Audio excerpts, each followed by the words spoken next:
ശുദ്ധമായ മദീനയിൽ പോകാൻ അല്ലാഹു എനിക്ക് അവസരം നൽകിയപ്പോ എന്റെ കൂടെ ഒരു സ്ത്രീ ഉണ്ടായിരുന്നു, കണ്ണൂർ ജില്ലക്കാരിയായ ഒരു സ്ത്രീ. അവർ മദീനയിൽ വെച്ചങ്ങ് മരിച്ചുപോയി. മദീനയിൽ വെച്ച് മരിക്കുക എന്ന് പറഞ്ഞാൽ അത് വലിയ സൗഭാഗ്യമാണ്, ഏറ്റവും വലിയ സൗഭാഗ്യം. നബിയുടെ നാട്ടിൽ അവിടുന്ന് പറയുകയും ചെയ്തു, നിങ്ങൾക്കാർക്കെങ്കിലും മദീനയിൽ വെച്ച് മരിക്കാൻ കഴിയുമെങ്കിൽ മദീന ജാകെ ഹം സംജേ തഖദ്ദുസ് കിസ്കോ കഹത്തെ ഹൈ ഹവാ പാകീസ പാകീസ ഫിസാ സഞ്ജീദ സഞ്ജീദ. മദീനയിൽ പോയപ്പോഴാണ് അവിടുത്തെ വായു, അവിടുത്തെ കാറ്റ് എത്രമേൽ ശുദ്ധമാണെന്ന് എനിക്ക് മനസ്സിലായതെന്ന് അല്ലാമ ഇഖ്ബാൽ തന്റെ ഒരു കവിതയിലൂടെ പറയുകയാണ്. മദീനയിലെത്തിയാൽ മരിക്കാൻ കഴിയുമെങ്കിൽ ഫല്യഫ്അൽ, അവനത് ചെയ്യട്ടെ. മുഹമ്മദ് മുസ്തഫ സല്ലല്ലാഹു അലൈഹി വസല്ലം പറയാണ്. ഈ സ്ത്രീ മദീനയിൽ വെച്ച് മരിച്ചു. മദീനയിൽ നിന്നത് സംഭവിച്ചപ്പോ നാട്ടിൽ നിന്ന് മരിച്ചാൽ എന്താ ഉണ്ടാവുക എന്ന് നമുക്കറിയാലോ. നമ്മളെ കൊണ്ടുവരും, കുളിപ്പിക്കും, എന്നിട്ട് എല്ലാവരും കൂടെ കൂടിയിട്ട് ലാ ഇലാഹ ഇല്ലല്ലാഹ് ചൊല്ലിയിട്ട് ഇങ്ങനെ കൊണ്ടുപോകും. അവിടുന്ന് എന്താണ് ഉണ്ടാവുക എന്നറിയാൻ വേണ്ടി ഞാൻ ഇങ്ങനെ കൗതുകത്തോടെ ആ മയ്യത്തിന്റെ പിന്നാലെ തന്നെ നിന്നു. അല്ലാഹുവേ, സത്യം പറയാണ് വിചാരിച്ചു പോയി, മരിക്കുകയാണെങ്കിൽ അത് മദീനയിൽ വെച്ചായിരുന്നുവെങ്കിൽ എത്ര നന്നായിരുന്നു. നിങ്ങൾ മരിച്ച എത്ര ആളുകൾ നിങ്ങളെ കാണാൻ വരും? എത്ര ആളുകൾ നിങ്ങളുടെ മയ്യത്ത് നിസ്കരിക്കാൻ വരും? എത്ര ആളുകൾ നിങ്ങൾക്ക് വേണ്ടി ദുആ ചെയ്യും? എന്നാൽ ഈ സ്ത്രീയുടെ മയ്യിത്ത് നിസ്കരിക്കുന്നത് ഒരു സുബ്ഹ് നിസ്കാരത്തിന് ശേഷമാണ്. നിസ്കാരം കഴിഞ്ഞ് എല്ലാവരും പോവുകയല്ല. മയ്യിത്ത് നിസ്കരിക്കാൻ മദീനയിൽ വന്ന ലക്ഷക്കണക്കിന്, ലോകത്തിന്റെ നാനാഭാഗത്തു നിന്നും വന്ന ലക്ഷക്കണക്കിന് ആളുകൾ അല്ലാഹുമ്മ ഗ്ഫിർ ലഹാ. ഒരേ തീർന്നില്ല. ആരാ മയ്യിത്ത് നിസ്കരിക്കുന്നത്? നമ്മൾ പലരും മരിച്ചാൽ മുഅ്മിനേ, മയ്യിത്ത് നിസ്കരിക്കാൻ യോഗ്യതയില്ലാത്ത, ഫാത്തിഹ ഓതാൻ അറിയാത്ത, മയ്യിത്ത് നിസ്കാരത്തിൽ ദുആ ചെയ്യാൻ അറിയാത്ത ആളുകൾ നിസ്കരിക്കാറുണ്ട്. പഠിക്കണം നമ്മൾ. അങ്ങനെയുള്ള ഒരു മയ്യിത്ത് നിസ്കരിക്കാൻ പാടില്ല എന്നാണ്.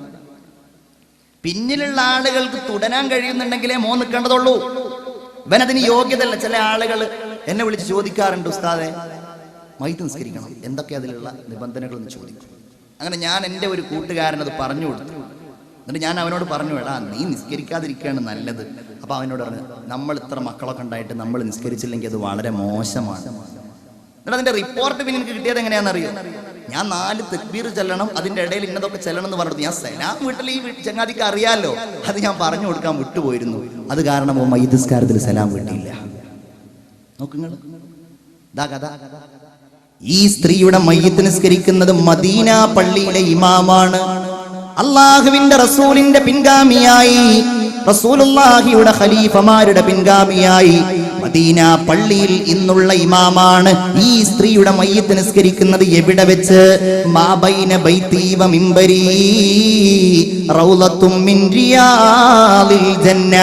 എന്റെ ഖബറിന്റെയും മിംബറിന്റെയും ഇടയിലുള്ള സ്ഥലം സ്വർഗ്ഗത്തിലെ ഉദ്യാനങ്ങളിൽപ്പെട്ട ഒന്നാണെന്ന് റസൂലുള്ള പറഞ്ഞ അവിടെ വെച്ചിട്ടാ നിസ്കരിക്കുന്നത്. പോരെ, നിസ്കാരം കഴിഞ്ഞു, ഞങ്ങൾ മയ്യിത്തെടുക്കാൻ വേണ്ടി നോക്കുമ്പോൾ അത് കിട്ടുന്നില്ല. ഒരു ഇറാനി, വേറെ ഒരു സുഡാനി, ഇവരെല്ലാവരും കൂടെ കൂടിയിട്ട് മയ്യിത്തുമായിട്ടൊരു പാച്ചിലാണ്. എങ്ങോട്ട്, ഏതിലൂടെ? നിങ്ങൾ ആലോചിക്കൂ. മാവൂരിൽ നിങ്ങൾ മരിച്ചാൽ ഈ ടൗണിലൂടെയല്ലേ കൊണ്ടുപോകുന്നത്? ആരുടെയൊക്കെ വീടിന്റെ മുമ്പിലൂടെയാ കൊണ്ടുപോകുന്നത്? ആരൊക്കെ നടന്ന വഴിയിലൂടെയൊക്കെയാ കൊണ്ടുപോകുന്നത്? എന്നാൽ ആ സ്ത്രീയുടെ മയ്യിത്ത് ഞങ്ങൾ കൊണ്ടുപോയത് ഹബീബായ റസൂലുള്ളാഹിന്റെ റൗള ഷരീഫിന്റെ മുമ്പിലൂടെയാണ്. അബൂബക്കറിന്റെയും ഉമറിന്റെയും റളിയല്ലാഹു അൻഹുമാ അവരുടെ ഖബറുകൾക്ക് മുമ്പിലൂടെയാണ്. എങ്ങോട്ടാണെന്നറിയുമോ? ജന്നത്തുൽ ബഖീഇലേക്കാ. ആരാ ജന്നത്തുൽ ബഖീഇലുള്ളത്? ബഹുമാനപ്പെട്ട ആയിഷ ബീവി എവിടെയാ ഉള്ളത്? ഹഫ്സ ബീവി എവിടെയാ ഉള്ളത്? ബഹുമാനപ്പെട്ട സഫിയ ബീവി എവിടെയാ ഉള്ളത്? ഫാത്തിമ ബീവിയും എവിടെയാ ഉള്ളത്? ഹസൻ റളിയല്ലാഹു അൻഹു എവിടെയാ ഉള്ളത്? റസൂലുള്ളാഹിക്കുണ്ടായ ഇബ്രാഹിം എന്ന കുട്ടി എവിടെയാ ഉള്ളത്? 10,000 കണക്കിന് വരുന്ന സ്വഹാബികൾ അവിടെയാണുള്ളത്. അവിടേക്കാ പറയുകയാണ്, കണ്ണൂർ ജില്ലയിലെ ഈ പെണ്ണിന്റെ മയ്യിത്തുമായിട്ട് ഞങ്ങൾ പോകുന്നത്. ഞങ്ങൾ അവിടെ ഖബറടക്കം ചെയ്തു, ഞങ്ങൾ ചെറിയ രീതിയിൽ ദുആ ചെയ്തു. അത് കഴിഞ്ഞ് ഞങ്ങൾ തിരിച്ചു പോരുമ്പോൾ അന്വേഷിച്ചു ഈ സ്ത്രീ ആരായിരുന്നുവെന്ന്. മദീനയിലേക്ക് വന്നത്, മക്കത്തേക്ക് വന്നത് ഏതെങ്കിലും സമ്പന്ന തറവാട്ടിൽ പിറന്നത് കൊണ്ടായിരുന്നില്ല. കണ്ണൂർ ജില്ലയിൽ സമ്പന്നനായ ഒരു വ്യക്തിയുടെ വീട്ടിൽ വർഷങ്ങളോളം വീട്ടുവേല ചെയ്ത് ഭർത്താവ് ചെറുപ്പത്തിലെ ഒഴിവാക്കിയത് കൊണ്ട് ഭർത്താവില്ല, അതുകൊണ്ട് തന്നെ മക്കളുമില്ല. ഒറ്റക്കായ ഈ പെണ്ണിനോട് ആ വീട്ടുകാരൻ ചോദിച്ചു, നിങ്ങൾക്ക് പ്രത്യേകമായിട്ട് ഞാൻ വല്ലതും ചെയ്തു തരേണ്ടതുണ്ടോ? ആ പെണ്ണ് പറഞ്ഞത്, എനിക്കൊരു വീട് വേണം, എനിക്ക് ഇന്നാലിന്ന സൗകര്യങ്ങൾ വേണമെന്നല്ല, എനിക്കൊന്ന് മക്കത്ത് പോകണം, എനിക്കൊന്ന് മദീനത്ത് പോകണം, എനിക്ക് ഹബീബായ മുഹമ്മദ് മുസ്തഫ സല്ലല്ലാഹു അലൈഹി വസല്ലമ തങ്ങളുടെ റൗളയൊന്ന് കാണണം. അത് കണ്ടു. വാതിൽ കേട്ടിട്ടുണ്ടാവും, അവിടെ വെച്ച് മരിച്ചാലുള്ള പ്രതിഫലം. അതിനുവേണ്ടി ദുആ ചെയ്തു. അല്ലാഹു റബ്ബുൽ ഇസ്സത്ത് ആ ദുആ സ്വീകരിച്ചു. എന്റെ പ്രിയപ്പെട്ട വിശ്വാസികളെ, അല്ലാഹുവിന്റെ റസൂൽ സല്ലല്ലാഹു അലൈഹി വസല്ലമ തങ്ങൾ പറയുന്നു, സ്വന്തം ശരീരത്തെക്കാളും എല്ലാറ്റിനേക്കാളും എന്നെ കണ്ടിരുന്നുവെങ്കിൽ എന്ന് ആഗ്രഹിക്കുന്ന ചില ആളുകൾ വരാനുണ്ട്. അവർക്കാണ് എന്നോട് ഏറ്റവും വലിയ സ്നേഹമെന്ന് മുഹമ്മദ് മുസ്തഫ സല്ലല്ലാഹു അലൈഹി വസല്ലം. ഇങ്ങോട്ട് വരും. അല്ലാഹു തആല നിങ്ങൾ എന്തൊക്കെ ഉദ്ദേശത്തോടെയാണോ സ്വതക്ക ചെയ്യുന്നത്, അല്ലാഹു തആല ആ ഉദ്ദേശം നിറവേറ്റുമാറാകട്ടെ. റഹ്മാനായ റബ്ബ് ഈ റമളാനു ശരീഫിന്റെ ഈ പകലിലെ ഈ ഇൽമിന്റെ മജ്ലിസിൽ വെച്ച് നിങ്ങൾ ചെയ്യുന്ന എല്ലാ സ്വതക്കകളും അല്ലാഹു കബൂലാക്കുമാറാവട്ടെ. ബിസ്മില്ലാഹിർ റഹ്മാനിർ റഹീം. എല്ലാവരും നല്ല ഒരു സ്വതക്ക നിങ്ങളെ കൊണ്ട് കഴിയുന്നതിൽ വെച്ച് ഏറ്റവും വലിയതൊന്ന് ഒരു ഷഹാദത്ത് ചൊല്ലിയിട്ട് നമുക്ക് ദുആ ചെയ്യാം. അഷ്ഹദു അല്ലാ ഇലാഹ ഇല്ലല്ലാഹ് അസ്തഗ്ഫിറുല്ലാഹ് അസ്അലുക്കൽ ജന്നത വഅഊദു ബിക മിനൻ നാർ. മുഹമ്മദുർ റസൂലുള്ളാഹ് എന്നാണ് നാം പറയുന്നത്. അല്ലാഹുവിന്റെ റസൂലായ മുഹമ്മദ് മുസ്തഫ സല്ലല്ലാഹു അലൈഹി വസല്ലം. അല്ലാഹു തആല അവിടുത്തേക്ക് നൽകിയ ചില സവിശേഷതകൾ നമുക്ക് നോക്കാം.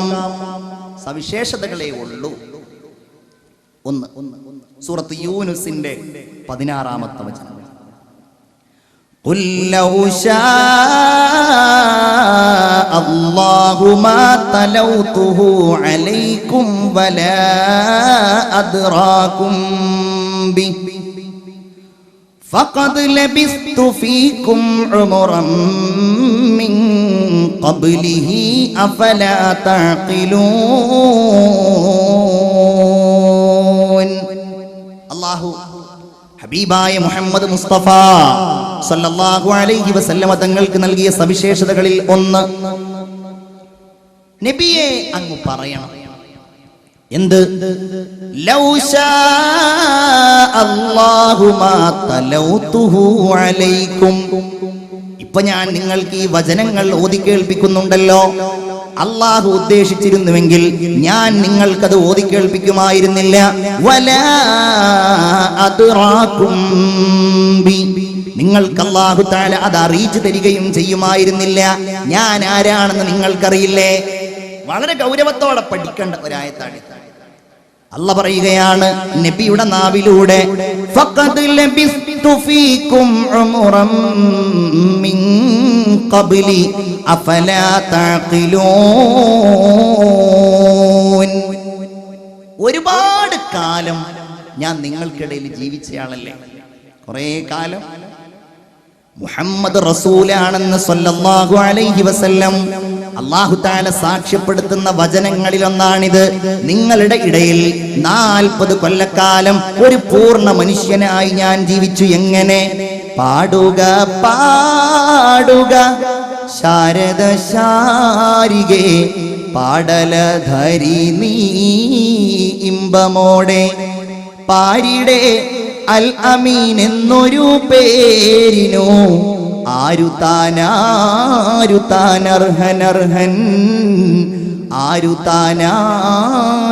ആരുതാനർഹനർഹൻ. ഇക്കിരി കൃഷ്ണൻ എന്ന മലയാളത്തിലെ കവി പാടിയതാണ്. പാടുക പാടുക ശാരദ ശാരികേ പാടലധരി നീ ഇമ്പമോടെ. അദ്ദേഹത്തിന് പോലും ബോധ്യപ്പെട്ട കാര്യമാണ്, പാരിയുടെ ഈ ലോകത്ത് അൽ അമീൻ എന്നൊരു പേരിനു ആരു താൻ അർഹൻ. അതാണ് ഫഖദ് ലബിസ്തു ഫീകും ഉമറൻ മിൻ ഖബ്ലി, മുമ്പ് ഞാൻ നിങ്ങൾക്കിടയിൽ ജീവിച്ചതല്ലേ. എങ്ങനെ ജീവിച്ചു? ഏറ്റവും നല്ല മാതാപിതാക്കൾക്കിടയിൽ ജീവിച്ചു. ജനങ്ങൾക്കിടയിൽ അല്ലാഹു തആല തെരഞ്ഞെടുത്തത് അറബികളെയാണ്. ആ അറബികളിൽ നിന്ന് ഇസ്മായിലിന്റെ സന്തതികളെയാണ്. ആ ഇസ്മായിലിന്റെ സന്തതികളിൽ നിന്ന് ഖുറൈശികളെയാണ്. ആ ഖുറൈശികളിൽ നിന്ന് ബനൂ ഹാഷിമിനെയാണ്. ആ ബനൂ ഹാഷിമിലാണ് അല്ലാഹു തആല എന്നെ ജനിപ്പിച്ചത് എന്ന് അഷ്റഫുൽ ഖൽഖ് മുഹമ്മദ് മുസ്തഫ ഇത് ലോകത്തിന് ബോധ്യമായ ഒരു കാര്യമാണ്. ലം യൻഖുലുനി റബ്ബി മിനൽ അസ്ലാബിൽ കരീമത്തിൽ ഫാഖിറ ഇലൽ അർഹാമിസ് സകിയ്യത്തി ത്വാഹിറ ഹത്താ അഖ്റജനി അല്ലാഹു മിൻ ബൈനി അബവയ്യ വലം യൽതഖിയ അലാ സിഫാഹിൻ ഖത്ത്. അല്ലാഹു തആല ഹബീബായ റസൂലുള്ളാഹി സ്വല്ലല്ലാഹു അലൈഹി വസല്ലം തങ്ങൾ അവിടുത്തെ കുറിച്ച് പറയാൻ, എൻ്റെ മാതാപിതാക്കളിലൊന്നും ഒരു കുഴപ്പമുണ്ടായിട്ടില്ല. ഏറ്റവും നല്ല മാതാപിതാക്കൾ. 7 വയസ്സായ ഒരു കുട്ടിക്ക് പോലും അറിയാം അബൂഹു അബ്ദുല്ലാഹി അബ്ദുൽ മുത്തലിബ്. അങ്ങനെ റസൂലുള്ളാഹി സ്വല്ലല്ലാഹു അലൈഹി വസല്ലം തങ്ങളുടെ 20 പ്രപിതാക്കന്മാരുടെ പേരുകൾ കൊച്ചു കുട്ടികൾക്ക് പോലും അറിയാം. ഏറ്റവും നല്ല കുടുംബം, ഏറ്റവും ശ്രേഷ്ഠമായ സ്വഭാവം, ചെറുപ്പത്തിലെ ശ്രേഷ്ഠമായ ഏറ്റവും ഉത്കൃഷ്ടമായ സ്വഭാവം. വളരെ ഗൗരവത്തോടെ നമ്മൾക്ക് ആലോചിക്കേണ്ട ഒരു കാര്യമാണ്. അള്ളാഹുവിന്റെ റസൂലിന്റെ സ്വഭാവം പഠിക്കുമ്പോ 40 വയസ്സിന് ശേഷമുള്ള സ്വഭാവം മാത്രമല്ല പഠിക്കേണ്ടത്, അതിന്റെ മുമ്പുള്ള സ്വഭാവവും പഠിക്കണം. അതിന്റെ മുമ്പ് ഒരു കുട്ടിയായി, ഒരു ചെറിയ ബാലനായി അള്ളാഹുവിന്റെ ഹബീബ് ആളുകൾക്കിടയിൽ നിൽക്കുമ്പോ, അവർക്കിടയിൽ ജീവിക്കുമ്പോ ഒരുപാട് സംഭവങ്ങൾ. അതിൽപ്പെട്ട ഒന്നാണ് അവിടുന്ന് ഔറത്ത് വെളിവാക്കാൻ ഒരിക്കലും ആഗ്രഹിച്ചിട്ടുണ്ടായിരുന്നില്ല. ചെറിയ കുട്ടിയാണ്. നബിയുടെ സ്വഭാവത്തിൽ കാണാം, ചെറുപ്പത്തിൽ തന്നെ ഔറത്ത് വെളിവാക്കാൻ ഒരിക്കലും റസൂലുള്ളാഹി സ്വല്ലല്ലാഹു അലൈഹി വസല്ലം തങ്ങൾ തയ്യാറായിരുന്നില്ല. ഒരിക്കൽ ഒരു കൊച്ചാപ്പ നിർബന്ധിച്ച്, അബൂ താലിബാണെന്ന് തോന്നുന്നു, റസൂലുള്ളാഹി സ്വല്ലല്ലാഹു അലൈഹി വസല്ലം തങ്ങൾ എന്തോ പണിയിൽ ഏർപ്പെടുന്ന സമയത്ത് അതിന്റെ ചില ഭാഗങ്ങൾ നിർബന്ധിതനായിട്ട് വെളിവാക്കേണ്ടി വന്നപ്പോ ഫഗശിയ അലൈഹി, റസൂലുള്ളാഹി സ്വല്ലല്ലാഹു അലൈഹി വസല്ലം തങ്ങൾ ബോധരഹിതനായിട്ട് വീണു എന്ന് ചരിത്രത്തിൽ കാണാം. ഏറ്റവും നല്ല സ്വഭാവം, ഏറ്റവും നല്ല പെരുമാറ്റം, അതുകൊണ്ടാണ് അൽ അമീൻ. നബുവത്ത് കിട്ടി. റസൂലുള്ളാഹിയുടെ പ്രബോധനം പരക്കാൻ തുടങ്ങി. നജ്ജാഷിയുടെ അടുക്കലേക്ക് ആളുകൾ, സ്വഹാബികളിൽപ്പെട്ട ചില ആളുകൾ നജ്ജാഷിയുടെ അടുക്കലേക്ക് അഭയാർത്ഥികളായിട്ട് ഹിജ്റ പോയി. നജ്ജാഷിയെ, ഈ അഭയാർത്ഥികളെ ഞങ്ങൾക്ക് വിട്ടുതരണമെന്ന് ബോധ്യപ്പെടുത്താൻ വേണ്ടി അന്ന് ആ നാട്ടിലെത്തിയ അബൂ സുഫിയാന്റെ നേതൃത്വത്തിലുള്ള ചില ആളുകൾ ചെന്ന് നജ്ജാഷിയോട് സംസാരിക്കുകയാണ്. അല്ല, നിങ്ങളോട് എന്താണ് മുഹമ്മദ് കൽപ്പിക്കുന്നത് സല്ലല്ലാഹു അലൈഹി വസല്ലം? നജാഷി ക്രിസ്തീയ പണ്ഡിതനും കൂടെയായിരുന്നു. അദ്ദേഹം ചോദിച്ചു, ബിമയമുറുക്കും, നിങ്ങളോട് എന്താണ് കൽപ്പിക്കുന്നത്? അബൂ സുഫിയാന് കള്ളം പറയാൻ കഴിയില്ലല്ലോ. അബൂ സുഫിയാൻ പറഞ്ഞു, കുറെ കാര്യങ്ങളുണ്ട്.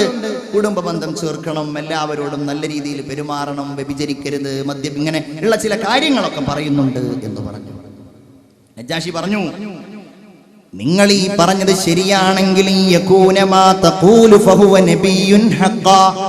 നിങ്ങൾ ഈ പറഞ്ഞത് സത്യമാണെങ്കിൽ മുഹമ്മദ് സത്യസന്ധനായ പ്രവാചകൻ തന്നെയാണ്.